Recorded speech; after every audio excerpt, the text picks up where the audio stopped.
বছর ৫ আগের কথা। অদ্ভুত এক বানরের সঙ্গে আমার দেখা হয়। অদ্ভুত আর বুড়ো।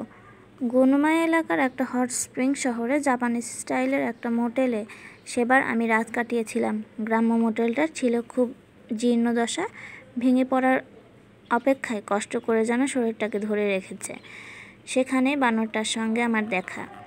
সে সময়টায় আমি ঘুরে বেড়াচ্ছিলাম, কোনো নির্দিষ্ট লক্ষ্য ছিল না। মন যেখানে চায় সেখানেই যাচ্ছিলাম। ওই শহরে যখন ট্রেন থেকে নামলাম তখন সন্ধ্যা 7টার কিছু বেশি বাজে। হেমন্ত প্রায় বিদায় নিয়েছে, সূর্য অনেকক্ষণ আগেই ডুবে গেছে। পুরো জায়গাটা একটা গাঢ় নীল রঙের অন্ধকারে ডুবে আছে। পর্বতের চূড়ো থেকে ঠান্ডা কনকনে বাতাস বইছে।